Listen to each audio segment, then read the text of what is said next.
That's good to go. You need to change the camera view to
Yeah, we've had to resort to that, have we?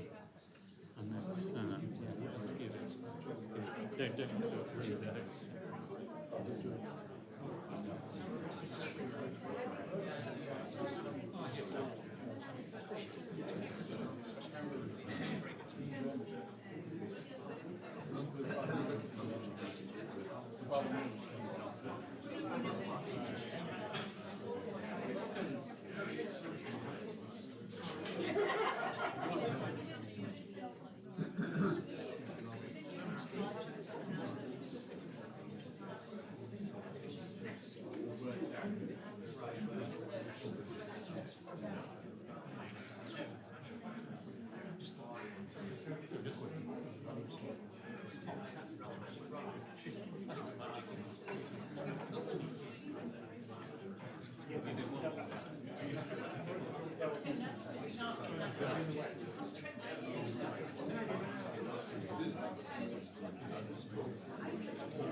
I think we might have to.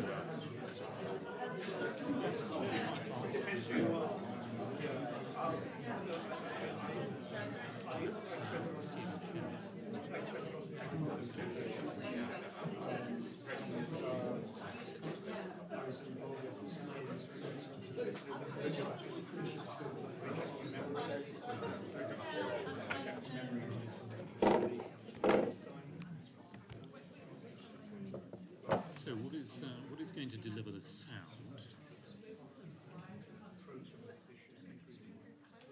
Okay, and is it delivering sound to the room?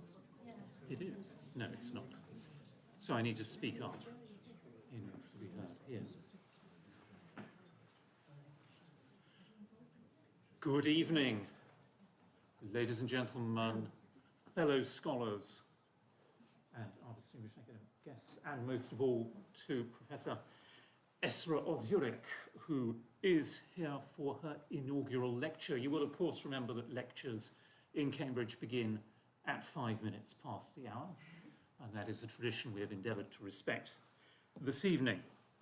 Esra is delivering her inaugural lecture as Sultan Qaboos Professor of Abrahamic Faiths and Shared Values It's another Cambridge tradition, of course, that we tend to give our inaugural lectures fashionably late. Esra has, in fact, been with us since October 2020. As I'm sure many of you are aware, she came here from the London School of Economics, where she had been Professor of Contemporary Turkish Studies. Before that, she taught anthropology at the University of California in San Diego.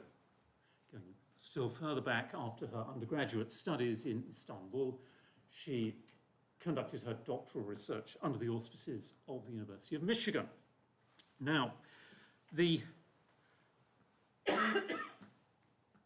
nature of our inaugural lecture today is slightly different from what is customary. Esra is going to give us a lecture first, introducing her latest book, about which more in a moment, Subcontractors of Guilt, Holocaust Memory and Muslim Belonging in Post-War Germany. Copies, as you know, are available. Esra has, of course, published other books, and I've noticed something in looking at her career. There's a kind of, her speciality appears to be, I think, turning the tables. I'd call it turning the tables. Her first book, Nostalgia for the Modern State. It's a rhythm, Nostalgia for the Modern. I love that. Nostalgia for the Modern State. State secularism and everyday politics in Turkey. Already, I think, back in 2006, turning the tables on a shifting tide in contemporary Turkey. Since then, of course, taking her work in a new direction, she issued a few years, 6 or 7 years ago, Being German, Becoming Muslim. Not Being Muslim, Becoming German, of course, which is the story we might well have expected. Being German, Becoming Muslim, Race, Religion and Conversion in the New Europe, an examination of the new impact of the Muslim faith in modern Germany, and based, of course, on considerable field work there. But finally, with Subcontractors of Guilt, again, wonderfully thought-provoking title. I was kind of wrestling with that. Germans of Muslim background are her study. It's a study, a detailed study of Germans of Muslim background wrestling with the memory and legacy of the Holocaust in Germany. Now, of course, even a historian, even a mere historian of the English Reformation knows the significance of Holocaust memory in contemporary Germany, but this book, again, once more, turns the tables in an admirable and interesting way. Its concern, as it were, in the context of that rising concern about anti-Semitism, with which, of course, we are, all of us concerned at the present day, examines the way in which Holocaust education has been, as it were, redesigned for and delivered to, specifically, Muslim audiences. We have this curious, this ironic tale about,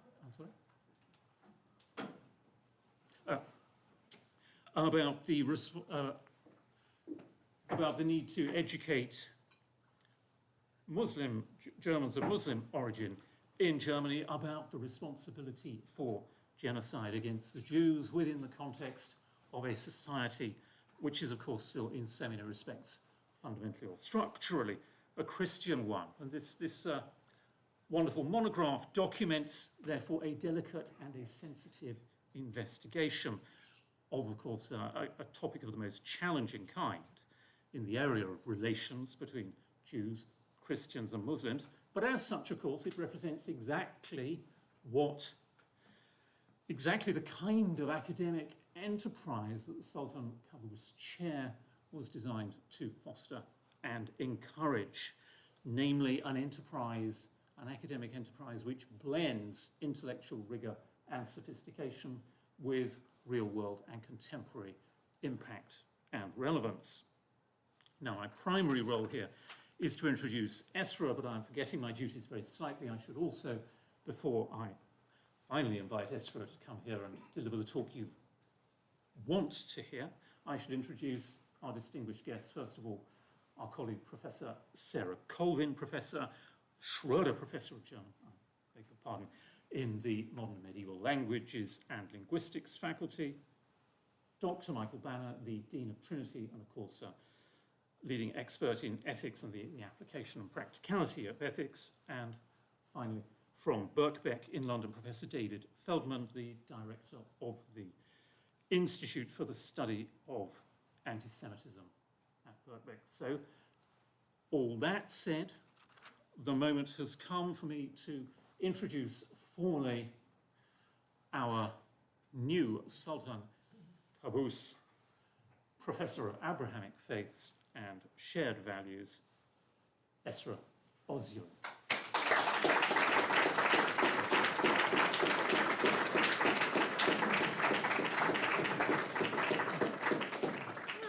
Thank you so much, Rex, for this wonderful introduction, and thank you everyone for being here instead of, enjoying the sunshine, sitting by the river. So I hope, I'll prove that it is a good experience for you.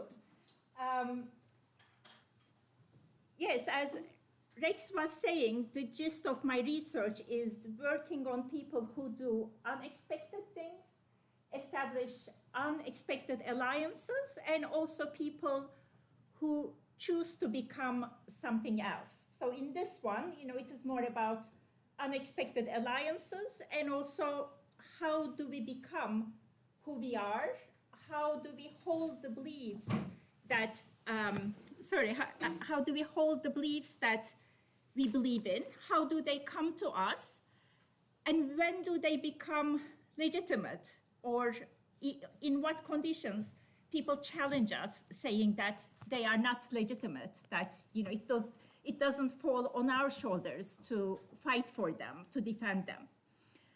Today, I will talk about my book, Subcontractors of Guilt. It just, a month ago exactly, came out from Stanford University Press. I decided to give a short talk about the book and then ask my colleagues about what they thought about it and how it reflects looking from different perspectives. So, and again, as Rex was saying, this is both an easy topic to write about because people relate to it, but it's also very difficult to write about because everyone has a strong opinion about it, as Daniel was telling me, that everyone has opinions about it much before I start my talk. So try to stay with me, listen to it. It may be a bit different from what you have taught until now. At the end, of course, you can decide that how you have been thinking was the way and mine is wrong, but anyway. So post-war German national identity is based on atoning for the high crimes of the Holocaust and learning the ethical lessons of empathy, tolerance, and democracy. And both German civil society and the state heavily invested in establishing a shared cultural memory that would unify the values that define German society. We, of course, know that not all Germans live by it, but it is a norm, it's an ideal, many people strive for it. Despite its commitment to anti-nationalism and anti-racism, German memory culture failed to include members of society who are not ethnically German. Or one can argue even the exclusion of racialized groups from the foundational narrative of post-war German society was not a failure, but rather a calculated effort. That is, founders and defenders of German memory culture, believing that only an ethnically homogeneous German identity could ensure German responsibility for the Holocaust. It is also more, they thought, it falls on our shoulders and no one else's. It is, rightly a resistance to say, oh, it is a, mistake that belongs to everyone. It belongs only to us. But then the paradox of it is that people who are not ethnically German fell outside of that memory culture, which defines what modern Germany is. So they regarded racialized groups, such as the Muslim background Germans, who helped to build post-war Germany, as both external and irrelevant to the post-war public German narrative of democratization. As a result, Muslim background Germans could not be included in the post-war German social contract, right? Because atoning for the Holocaust, what makes you German? Then how are you going to be German if you cannot do that? so through which a new and free West German society was allowed by the Allies to emerge on condition of having learned the correct lessons from the Holocaust. This long-lasting perceived irrelevance of non-ethnic Germans to Holocaust memory underwent a radical and unexpected change beginning in the 2000s. Since then, Turkish and Arab background Germans have been central to the public narrative, but only as the prime obstacles to German national reconciliation with its Nazi past and its embrace of democracy now and into the future. Today, Middle Eastern Muslim background Germans are routinely accused of being unable to relate to Holocaust history, incapable of establishing empathy with its Jewish victims, and of importing new forms of anti-Semitism to a country that is assumed to have more or less dealt with its own anti-Semitism. In a country where 90% of anti-Semitic crimes are committed by right-wing white Germans, we know it because police keeps a careful record of anti-Semitic crimes, fingers continue to be pointed at the Muslim minority for being the major carriers of anti-Semitism. So how do we explain that? The federal and local governments, as well as NGOs, began to organize an assortment of Holocaust education and anti-Semitism prevention programs designed specifically for Muslim background immigrants and refugees. In my book, I explore when, how, and why Middle Eastern Muslim background Germans moved from the periphery to the center of Holocaust memory discussions in Germany as potential perpetrators of anti-Semitic crimes. I also make suggestions about what this development means for Holocaust commemoration on the one hand, and for the place of immigrants in Germany and in an enlarged Europe on the other. By focusing on the recently formed but already sizable sector of Muslim-only anti-Semitism and Holocaust education programs, I investigate paradoxes of post-war German national identity through the prism of Middle Eastern Muslim background Germans. Ostensibly, these programs aim to ensure that Muslim Germans also finally learn these lessons from the Holocaust and thereby embrace Germany's most important post-war political values. You can say, oh great, now they found how it should be. Now they're including them into the story. However, providing remedial programs for a population who passes through the national curriculum like all others, however, posits them as less able to learn the lessons of the Holocaust. That is why they need extra education. In effect, by doing so, these programs erase more than 60-year-long history of millions of post-war migrants who reconstructed Germany after the war. It is not that they were not there, they were there all along. The logic behind the programs also depicts white Christian German background Germans as having reached their destination of redemption and redemocratization, or at least having come far enough in terms of dealing with the Holocaust to qualify themselves as judges and educators of others. A unique focus on Muslim in anti-Semitism prevention thus offloads the general German social problem of anti-Semitism onto the Middle Eastern background minority and further stigmatizes them as the most unrepentant anti-Semites who need additional education and disciplining. In the last few years, these points have been made with some other scholars and public intellectuals who observe developments in Germany. I used to feel very alone, but now it is like a number of people who make similar arguments. What is most unique about my study is that I focus on Middle Eastern Muslim background responses to this unprecedented call to shoulder the responsibility of the German past from which they have thus far been excluded, despite their full participation in building the society. So over a decade, I followed minority groups and individuals who eagerly took this weight onto their shoulders with a variety of motivations and expectations. In the German language, the word guilt, Schuld, also means debt. a personal or national liability that can be handed down from generation to generation, but also can be widely distributed or even cancelled. What are the consequences of distributing the foundational German guilt and the inherited debt of the Holocaust to people who mostly arrived after the crime was committed? What is the nature of this contractual relationship between the parties who exchange guilt and debt?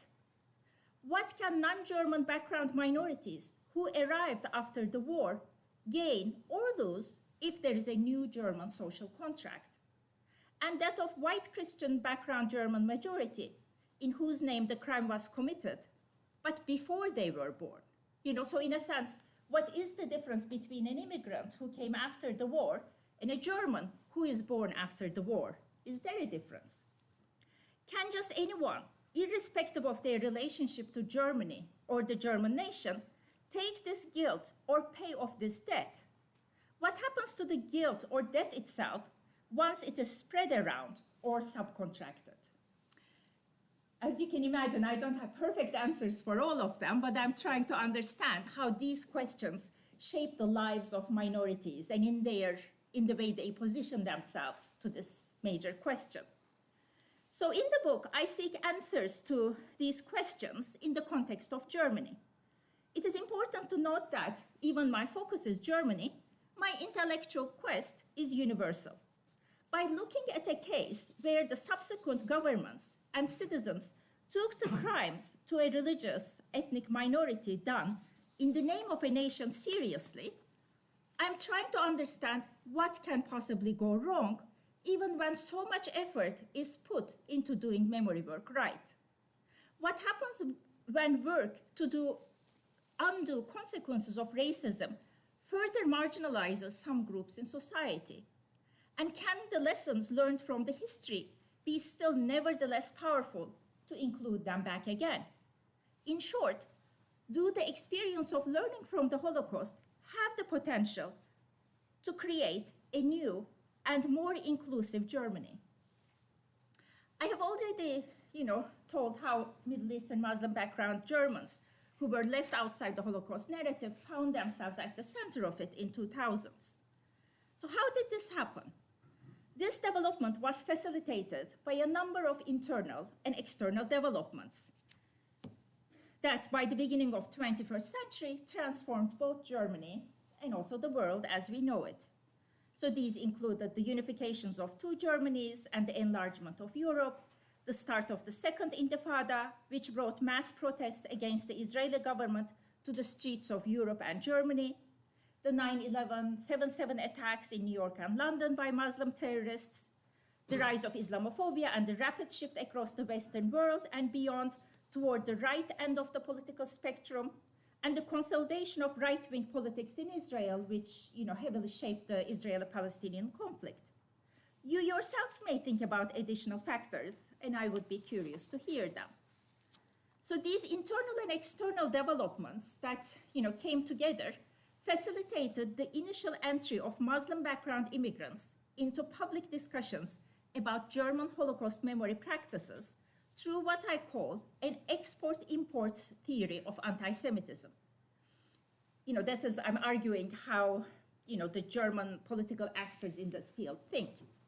The theory suggests that German-originated anti-Semitism was initially exported to the Middle East. So the idea is that it is a German invention, but it was exported to the Middle East via German missionaries in the 19th century and then by Nazis during the early 20th century.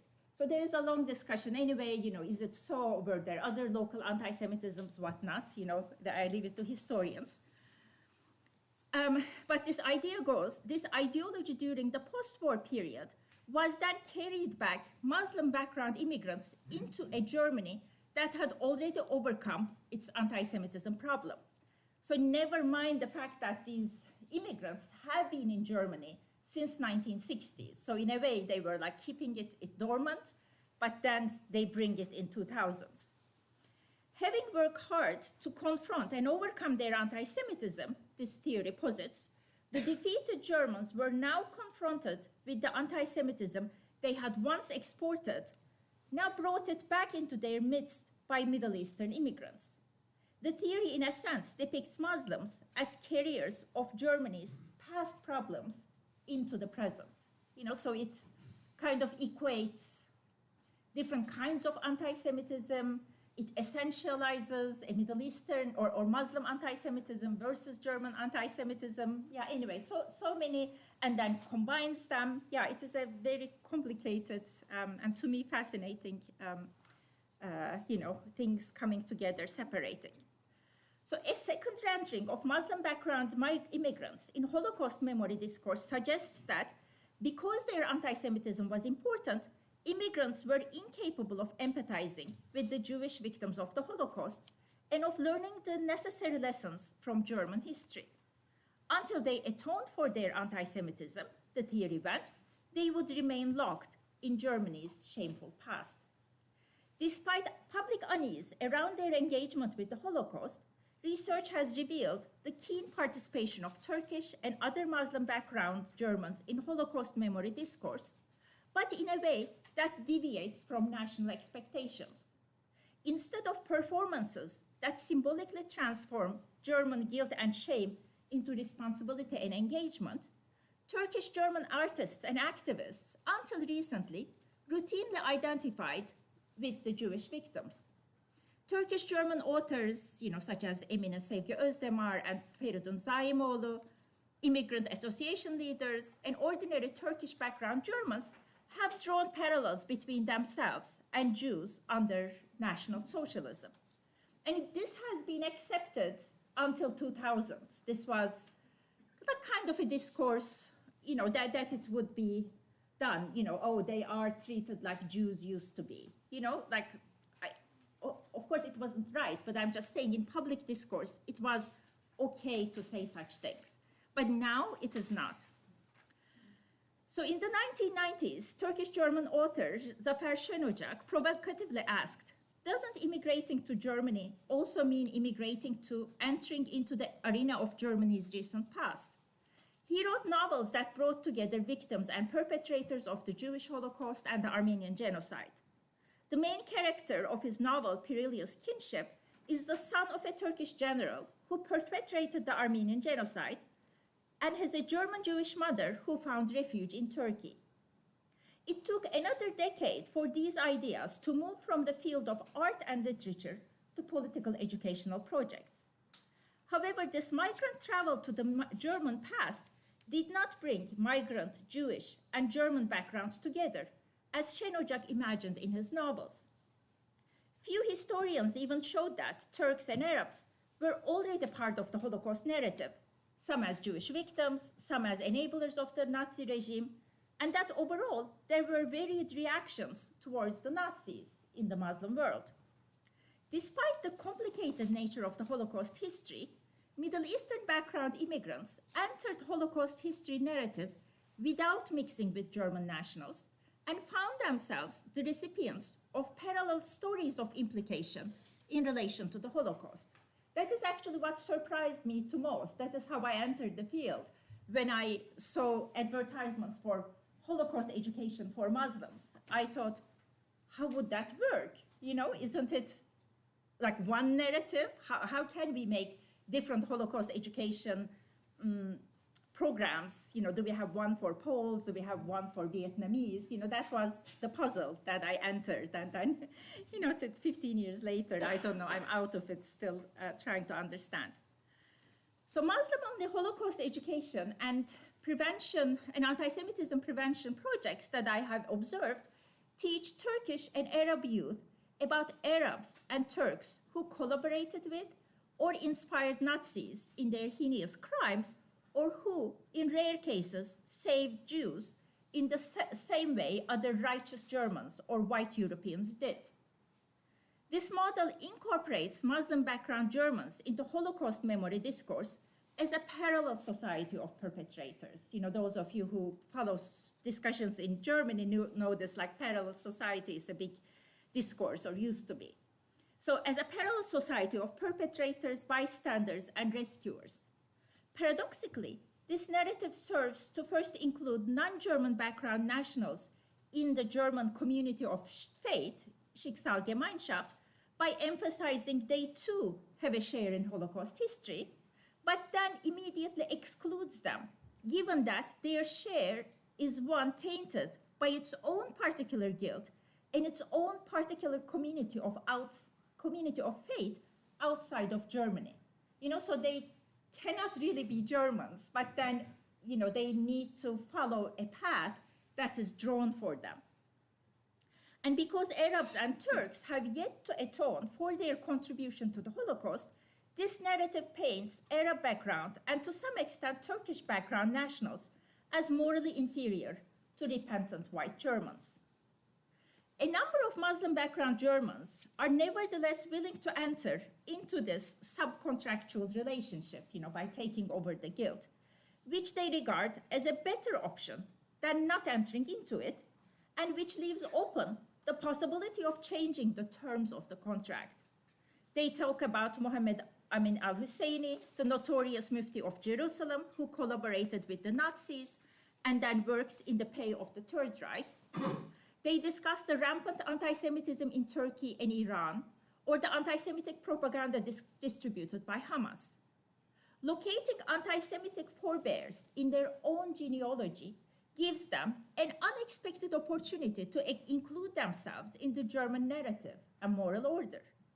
As they publicly, and I argue sincerely, perform guilt and responsibility, the Muslim minority demand to be properly accepted members of German society. They also use the rare public attention according to them when they talk about anti-Semitism to also shed light on other forms of racism rampant in German society.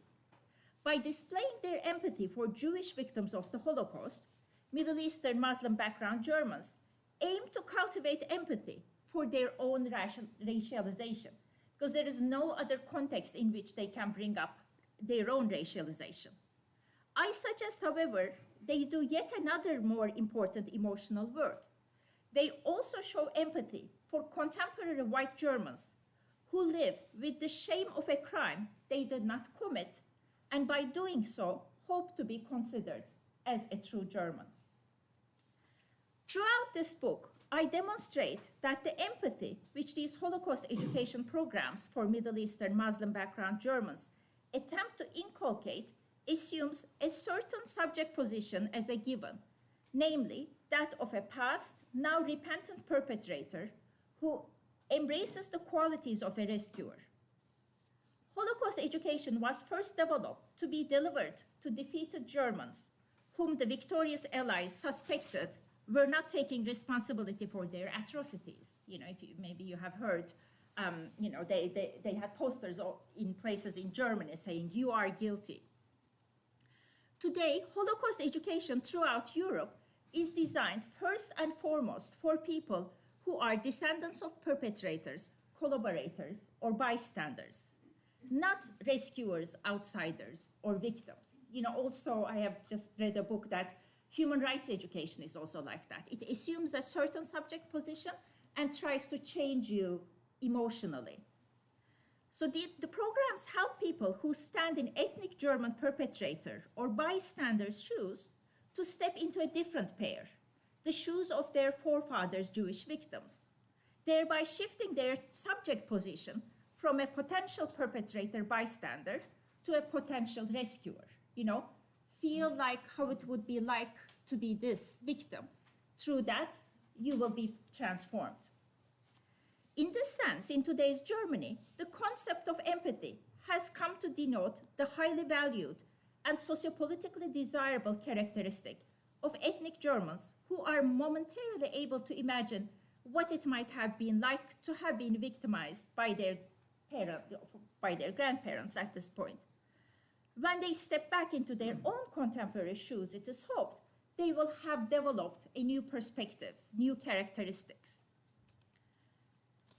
But what about other subject positions and shoes Germans might step out of and back into? What happens when the hoped-for empathizers are not ethnically German grandchildren of ethnically German perpetrators, bystanders, or rescuers? What happens during Holocaust education when non-German empathizers are not thinking from within past German positionalities, but from within present non-German ones? You know, what if going to a camp reminds them their own difference? So how can we develop a nuanced understanding of empathy and relating to Jewish victims that can account for the many and varied experiences and structurally fixed positions empathizers undergo as they confront Holocaust memory? Okay. New Holocaust education programs designed especially for and often by Muslims, I suggest, open up space for immigrants to enter into the Holocaust memory discourse. Participants, sorry, I talked a bit about these. Okay, so, you know, because they bring in different experiences, different empathetic engagements, I argue these immigrant or non-ethnic German engagements with the Holocaust actually open up new possibilities for us. You know, Holocaust at a period when all the, you know, perpetrators have died, this is still a crime for all of us to remember, and the ways of remembering and engaging with it will change. And immigrant engagements with it open new spaces for it. You know, so rather than routinely accusing these new participants into the Holocaust memory discourse as doing it in a wrong way, we need to think about how they open up new places. You know, so the big question I ask following the observations I made for an inclusive Holocaust education and memory is the following. Is there a way to appreciate different kinds, yet still empathetic emotional connections learners of the Holocaust establish with its Jewish victims, even when they look different from the traditional national script? What does a Holocaust education or memory gain from marking such connections as morally wrong out of principle? It is inevitable that the emotional connections Muslim minority in Germany establish with the Jewish victims will be different from those established by ethnic Germans. So I propose that public Holocaust memory discourse in Germany, as well as the emotional basis of German Holocaust memory and the redemptive path toward democracy, needs to expand to allow for the many and differing identifications of its citizens and permanent residents.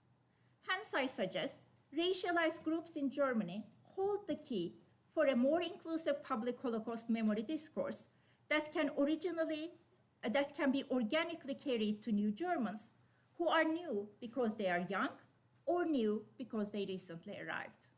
Thank you.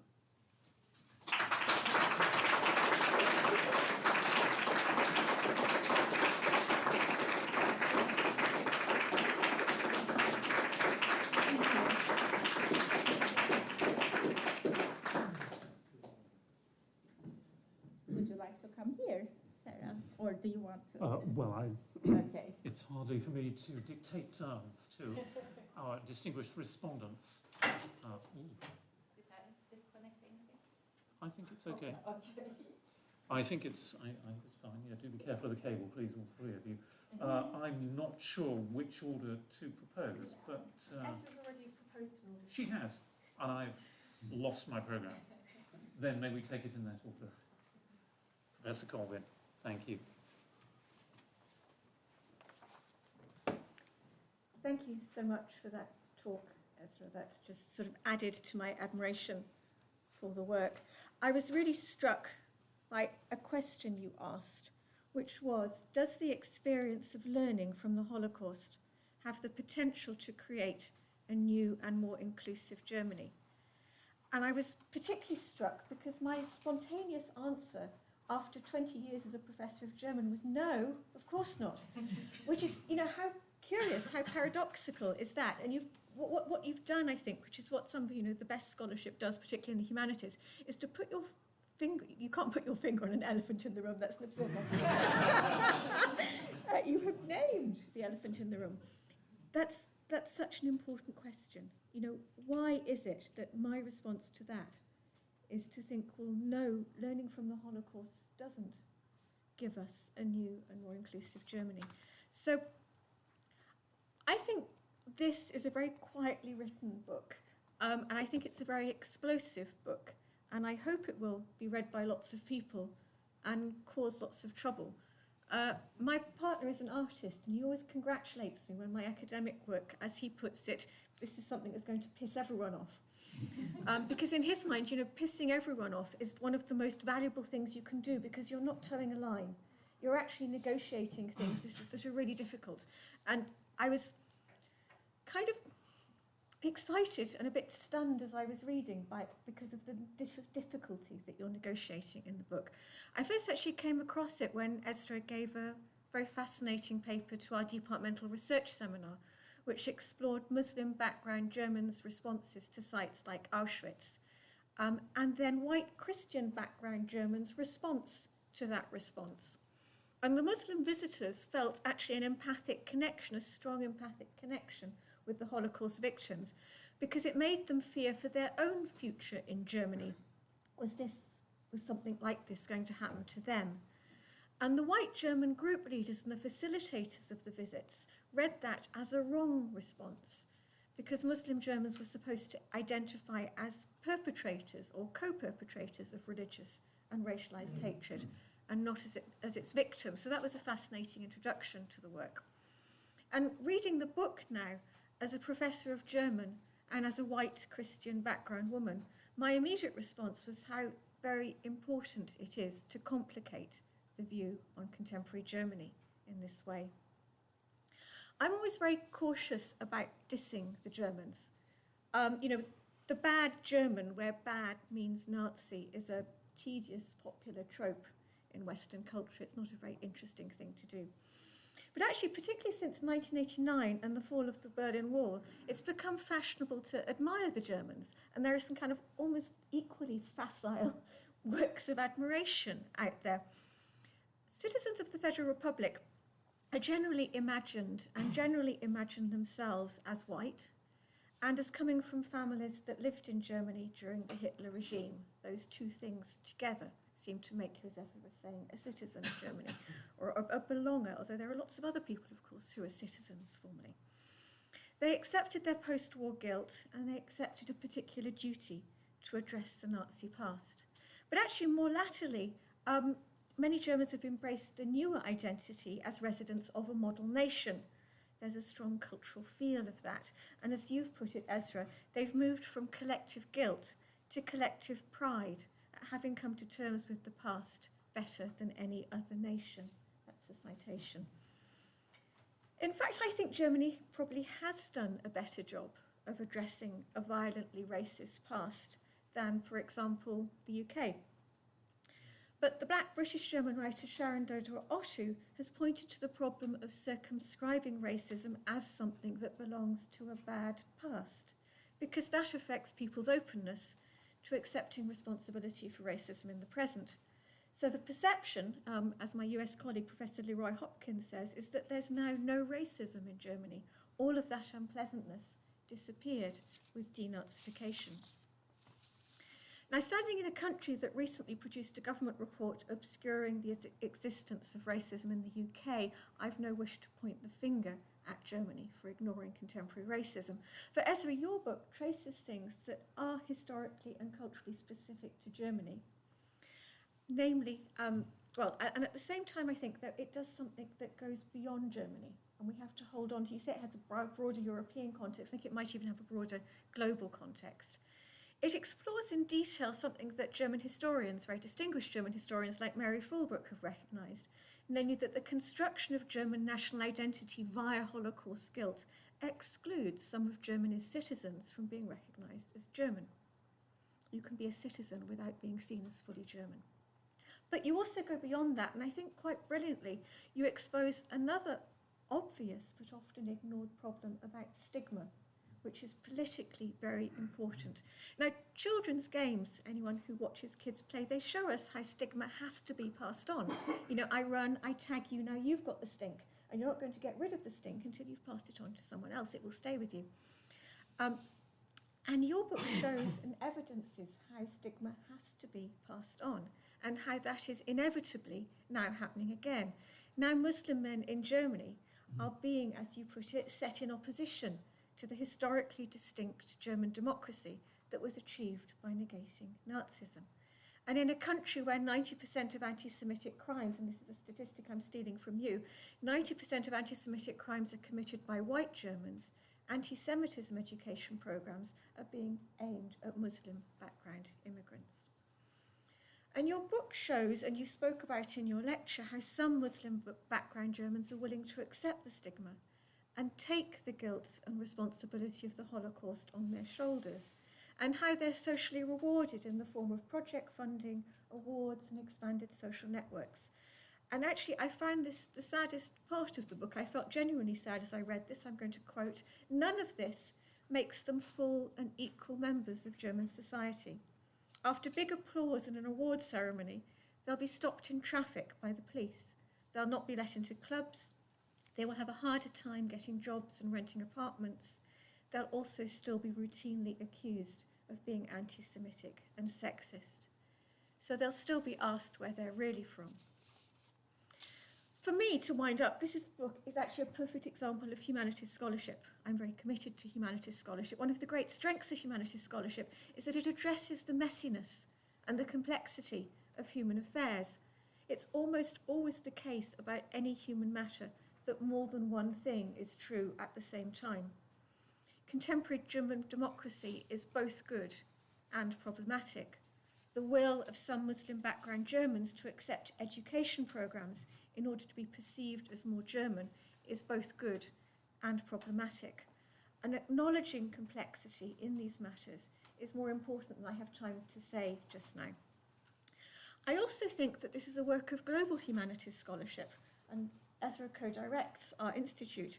It brings new perspectives in the way that global humanities scholarship can to the table of old knowledge, and thereby, as you said, it opens up new possibilities.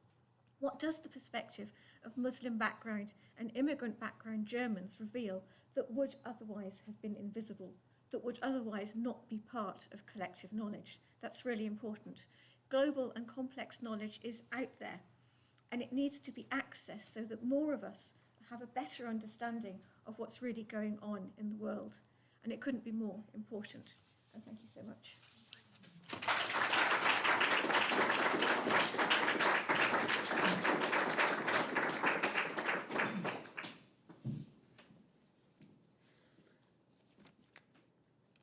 I'm hugely pleased to take part in this inaugural event today. Over a number of years, Esra has been a generous colleague and interlocutor. Subcontractors of Guilt is at once a deeply researched and reflective book, and incisive and persuasive in ways that we've heard. It excavates and elucidates the politics, performance, and reverberations of Holocaust memory in a German present which is ethnically diverse and in which Germans with Arab and Turkish backgrounds are enjoined to take up the burden of Holocaust memorialization.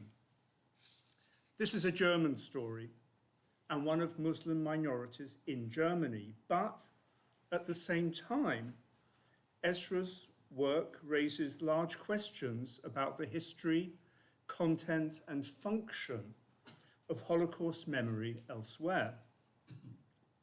One curious development of the last 25 years has been the efflorescence of Holocaust memorial practices across Europe.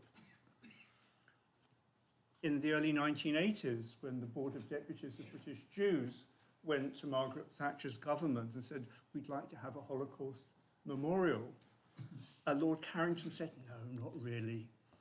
It'll annoy our allies in the Federal Republic of Germany." So we've come a long way. Something that we take for granted almost, ought not be taken for granted. And in this regard, the United Kingdom is not an exception. In this country, as in Germany, but also differently from Germany, Holocaust memorialization has developed in a context marked by the legacy of immigration and by the contested practices of multiculture. In the 21st century, the Holocaust has become central to the ways in which British people are encouraged to think about the past. Holocaust Memorial Day is observed all over the country in communities, in schools and universities. The Holocaust is the only compulsory subject in the national curriculum for history teaching in schools. The British government funds visits to Poland to enable children to learn lessons from Auschwitz. That comes in inverted commas. The Conservative, Labour and Liberal Democrat political parties are all committed to building a Holocaust Memorial and Learning Centre next to the House of Parliament. When Holocaust Memorial Day was introduced in the United Kingdom in 2001 by the Labour government, an information pack was sent to all schools in the country. The aim of the day, the pack explained, was not only to, quote, raise awareness and understanding of the Holocaust, but also to, I quote, highlight the values of a tolerant and diverse society and the responsibility of all citizens. Similarly, announcing the day, Tony Blair stated, it would be a defense against those who would destroy a just, tolerant, and multiracial Britain. Esra has explicated one conjunction between Holocaust memory and the legacy of migration and cultural diversity. Here in the UK, there has been another. At the heart of this memorial project was an absence which has continued to shape Holocaust memorialization in this country ever since. This absence concerns acknowledgement and understanding of the role of the state in the Holocaust. The message of Holocaust Memorial Day in schools did not dwell on the dangers and responsibilities of political power. Instead, there was a focus on the need for tolerance and good citizenship. Jack Straw, the Home Secretary, explained, the lessons to be learned are for all of us. And no doubt this is correct. But in view of the character of the final solution as a state project carried out in circumstances of total war, the focus on the citizenry and not on the state is remarkable. And this depoliticized reading of the Holocaust has consequences. One of these is to produce consensus, but at the same time to sever ways of connecting the history of the Holocaust to state practices in the present. It does not promote reflexivity among political actors. The Holocaust and its memory has become a point of consensus in the United Kingdom, notwithstanding the culture wars which repeatedly erupt in public debates. The issues at stake in public debates over the legacies of enslavement, for example, deal with history and memory, racism and identity. These are the very same issues which Holocaust remembrance brings into focus. Yet, unlike the case of Holocaust remembrance, in which the government is funding a memorial and education centre to the tune of £75 million, in the case of enslavement and the slave trade, there is no consensus, and the government has dragged its feet, refusing to give even a small amount of money to support a memorial in Hyde Park to the victims of the slave trade. The Holocaust is, in a way, an easier subject in this country, of course, because Britain was not directly implicated in it. A series of atrocities perpetrated by the nation's enemies in wartime are an easier set of atrocities to remember. But it's also important that the Holocaust and anti-Semitism more broadly has been depoliticized. They are imagined as stemming only from popular prejudices. Colonialism and enslavement, by contrast, necessarily implicate the British state, as does the systematic disadvantage suffered by people of colour in the United Kingdom today. And this is perhaps why the Holocaust and anti-Semitism are the forms of racism which British governments have consistently preferred to address, from New Labour down to the present. A different way of making this point is to say that resources were earmarked for the government's Holocaust Memorial and Learning Centre at the very same time as the Home Office presided over the Windrush scandal, which saw thousands of law-abiding black Britons from the Caribbean classified as illegal immigrants. An unknown number were denied access to paid work and housing, and scores were deported. The Windrush scandal underlines the continuing significance of the state as an agent of racism, something which Holocaust memorialization has the potential to highlight, but which its current practice serves to obscure in this country. Esra's latest book, Subcontractors of Guilt, demonstrates how Holocaust memory in Germany becomes a vector for the racialization of Muslim Germans and for renewed injustice, even at the same moment as it commemorates the racialization and injustice that took place under Nazi rule. The United Kingdom played a memorable part in the struggle against the Third Reich. But here too, Holocaust memory has become entangled in the politics of racial injustice.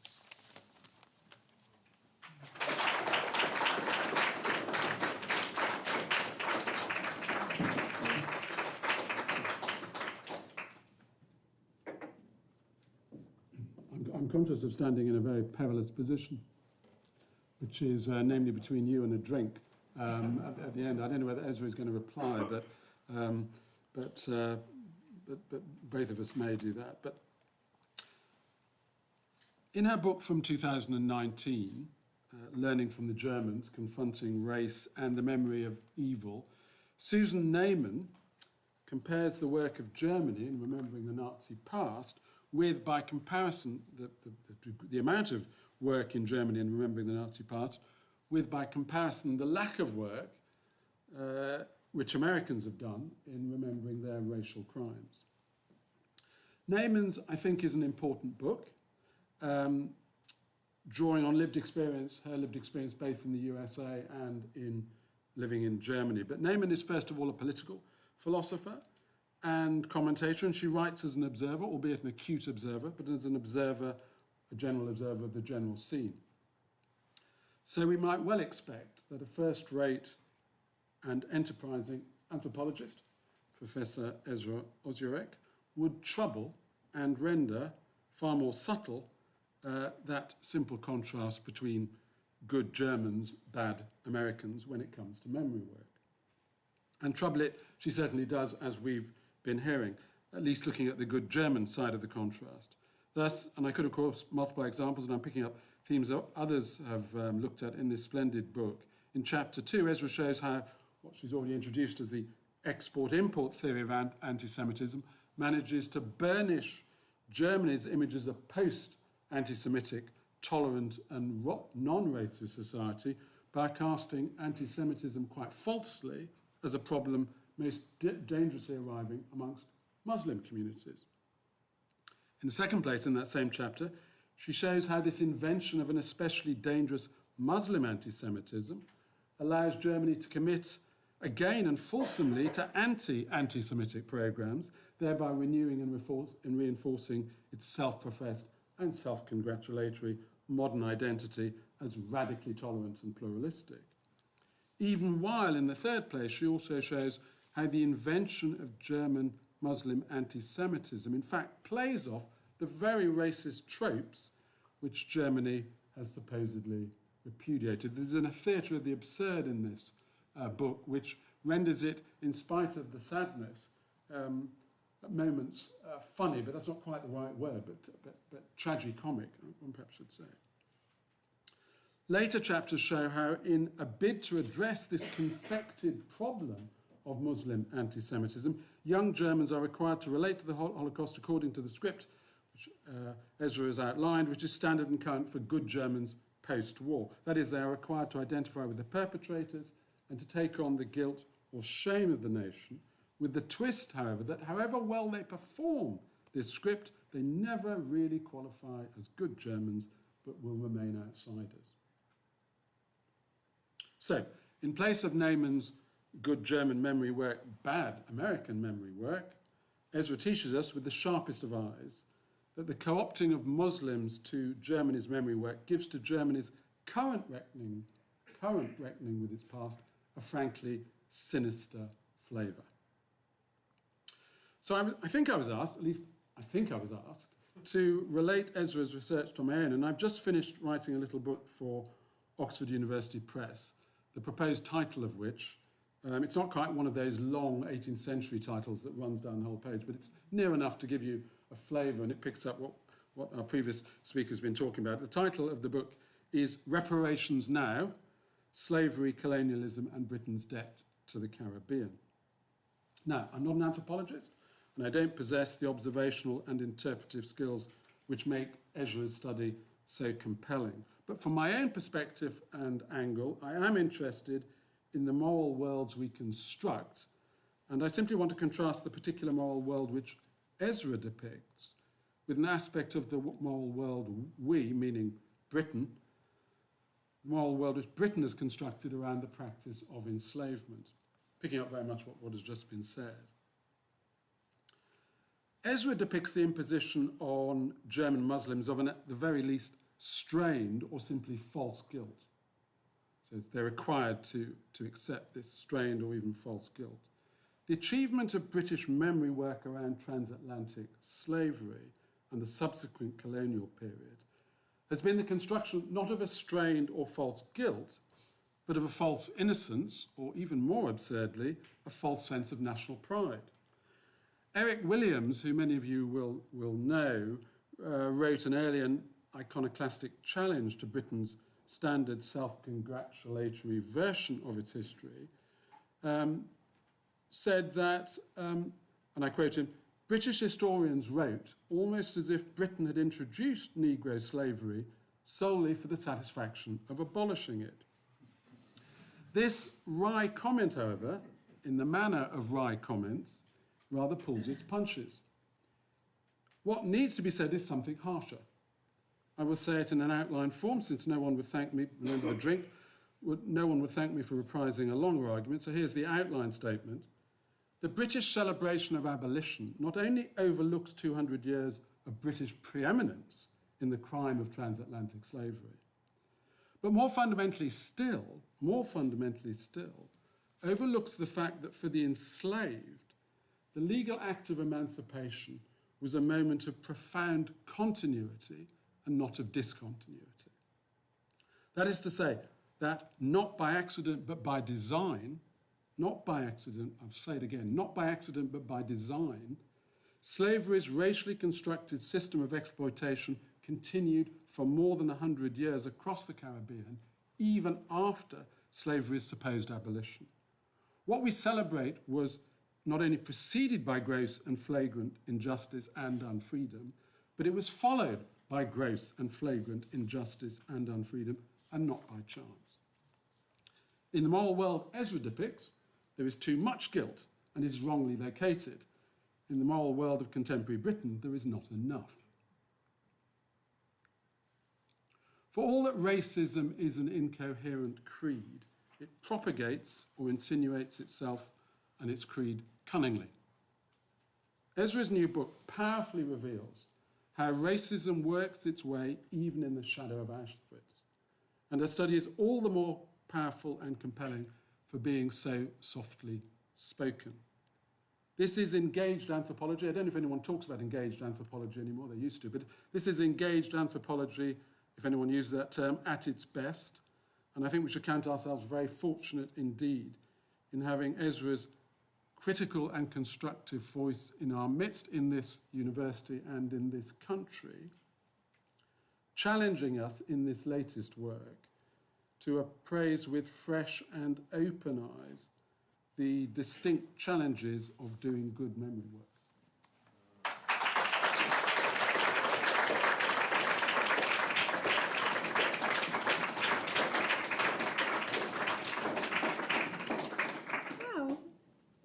so much. I feel, completely spoiled. I really appreciate. I don't think it's as common that in inaugural lectures, the speaker is shredded into pieces. I think it is to celebrate them, but I really, really appreciate. I think nothing in the world matches the pleasure of feeling understood after spending like a decade on a book, and then, people have read it and understood it. Wow, it is, and then, they related to other things. So I really, really appreciate that.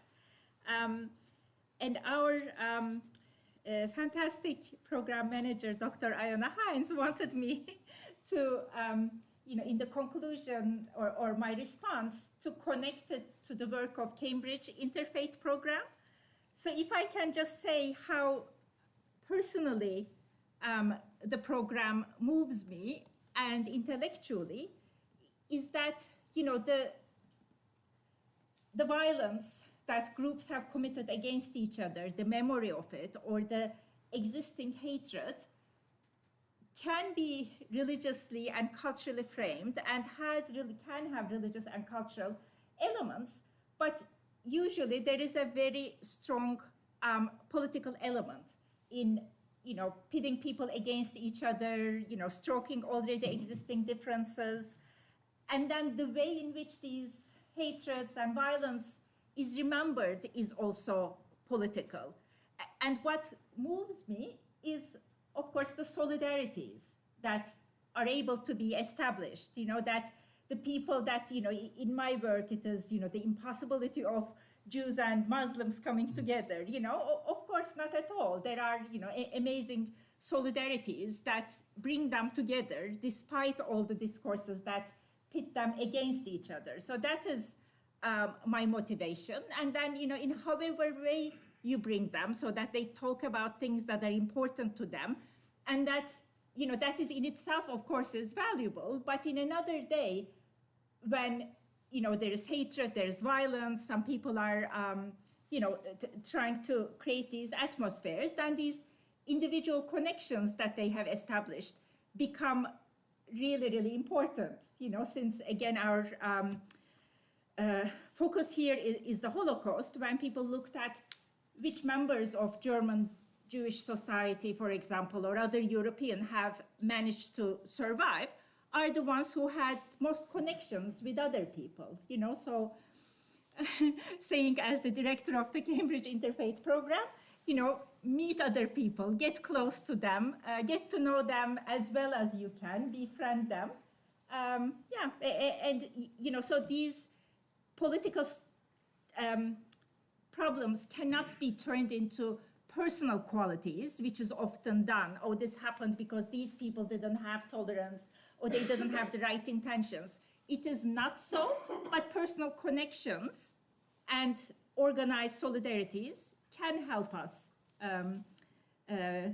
political projects that pit us against each other. Thank you.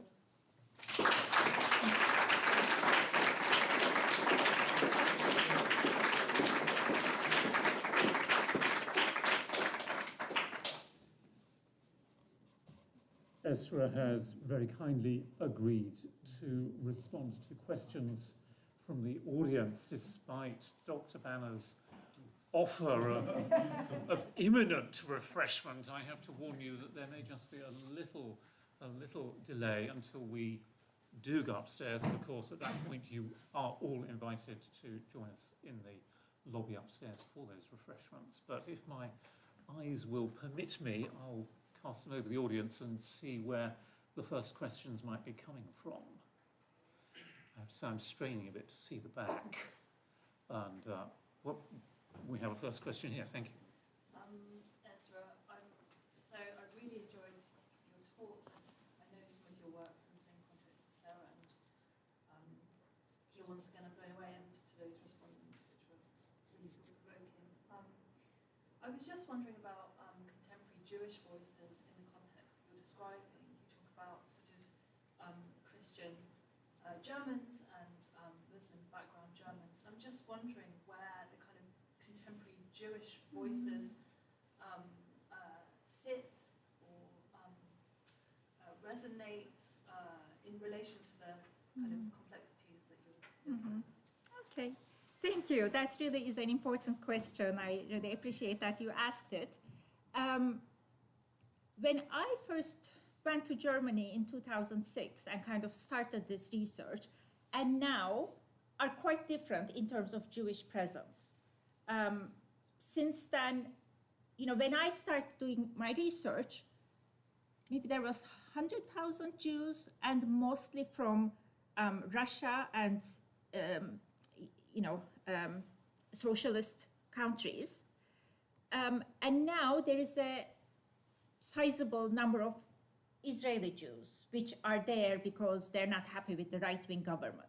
So they have brought in really different voice, and they have been establishing lots of alliances with Muslims, doing art projects, things like that. So there is, a very different, exciting thing happening, mostly in big cities. But aside from that, if I can rely on my colleagues who have done research on this topic, let's say Irit Dekal's work, and there is others, they show us that the Jewish voice or the Jewish presence is ghostly in Germany, that it is always relating to that dead Jew, in a way, so that Jew cannot speak for himself or for herself. So Germans are speaking to that. And then, let's say these left-wing Israeli Jews who now live in Germany get really frustrated because they get banned from participating events. They're called anti-Semitic because they're criticizing the Israeli government.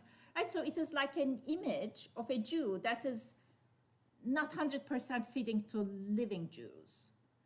Which is like a fantasy of the Jew, just like a fantasy of the Muslim, I guess. Right. Yeah. I mean, there are this like also a fantasy of a German, right? So it is also so much is about the past, of course, to shape the present, but then it doesn't fit the present realities of Germany. So it is also an effort to show the present realities are different. Esra, do you really need my help? No. Questions? I don't think you do. Please. Thank you so much for the book. Thank you so much for the lecture. I have two sort of semi-related things. When I read Guilt, or Subcontractors of Guilt, that made me think that guilt had a persona and was like a living organism at work in this system. And I wondered whether that was just me thinking, way off field. But the other thing, where you said that guilt and debt were closely interrelated, I wondered if it has gone or needs to go further than that to repentance, which is like a resolution of non-repetition. Yes. I would throw that in, really. Yes. I mean, definitely. So this connection between guilt and debt is how they're connected in the German language itself. Yeah. It is not a connection that I make, and then from there I speculate about how it might be being taught about. And definitely repentance is, and then that repentance, then leads to democracy, right? So that is the German imagination, that redemptive path towards democracy. And then, if you don't have anything to redempt, is that a verb? Then how do you become a democratic, good German citizen? So that is the question. If your grandfather didn't commit a crime, how are you going to go through that path? Is the question. Thank you. Please.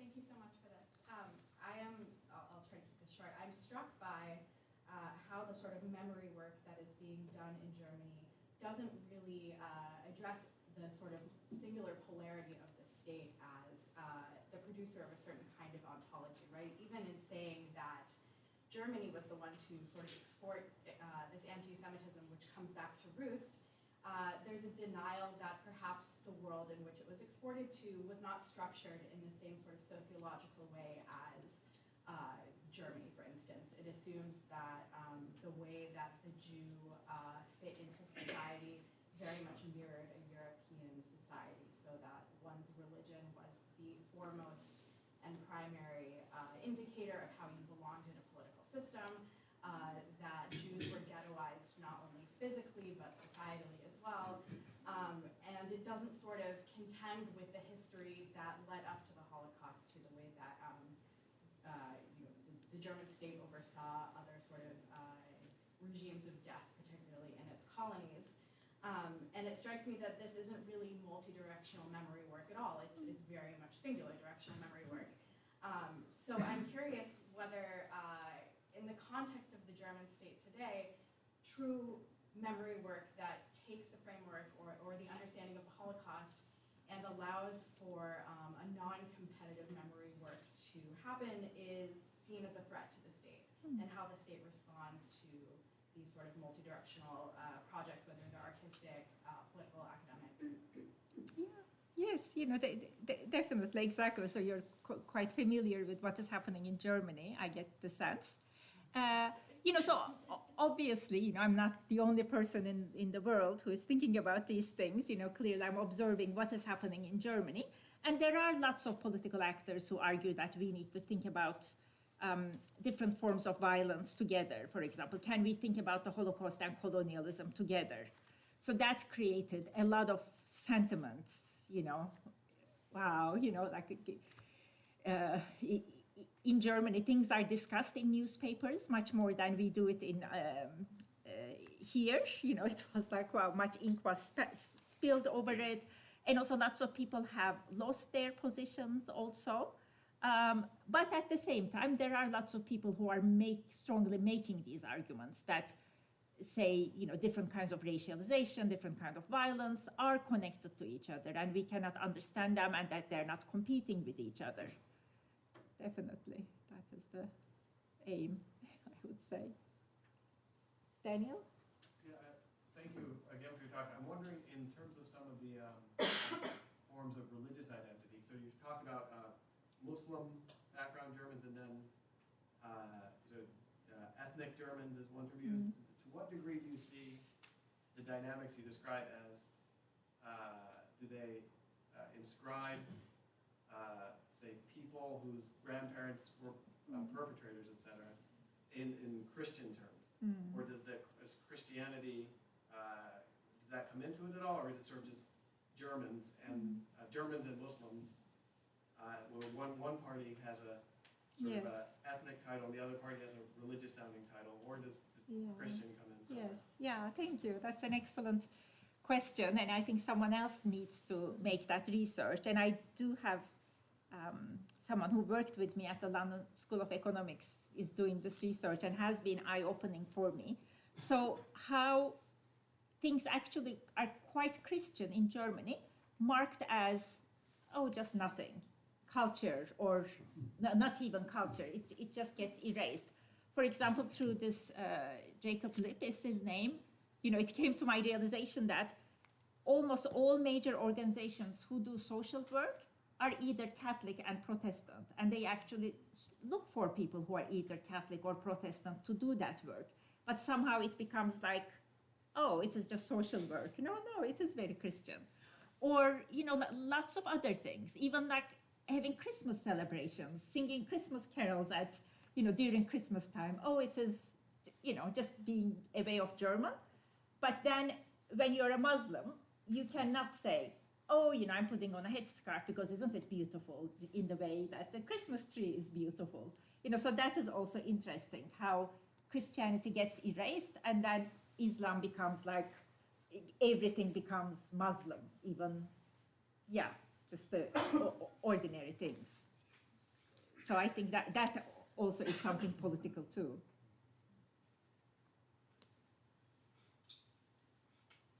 Yes?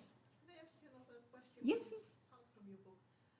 So at the reconstruction of Germany, there were many people also, like both from the perpetrators, from the Axis and from the Allies, coming back to rebuild Germany, including Greeks.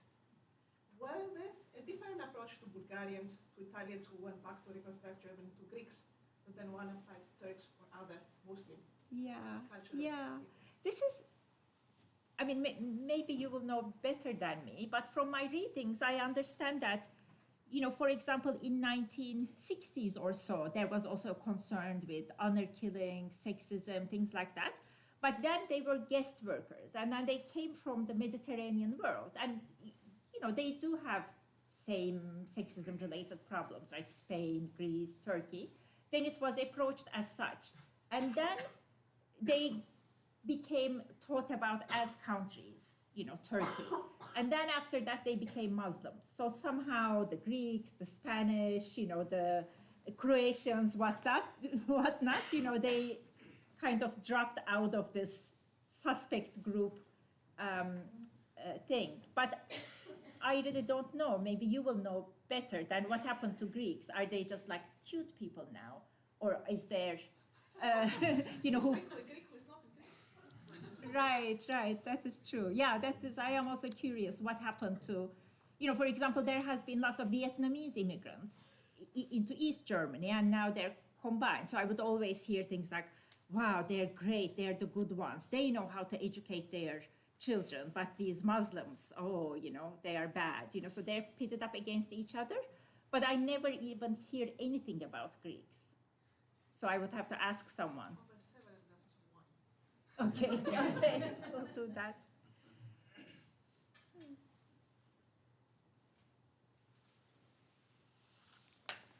I'm just wondering whether perhaps the moment has come for us to adjourn proceedings, but we do have time for one or two more questions if there are any, but I detect a certain anticipation. On any occasion like this, as it were, besides the speaker herself, and besides the distinguished guests, I'd like to thank Professor Colvin, Professor Feldman and Dr. Banner for their contributions to this. To thank them with, I think at all four, with some slight reservations, because I realise my reading list has just got rather dauntingly longer. But thank you for that. But it's also important to thank those who have organised the event. I'd like to draw to your attention Dr. Ian Hine, Dr. Anastasia Bader and Dr. Giles Waller of the Cambridge Interfaith Programme, and also the invaluable assistance of Dr. Danny Redhead from the Faculty Office, who have all pulled their weight in making the organisation of this day as smooth as it could possibly be. But the chief thanks must go to our inaugural lecturer herself, and I'd like to invite you, before you come upstairs with me and the rest of us, to enjoy some refreshments in the lobby to show your appreciation for a wonderful...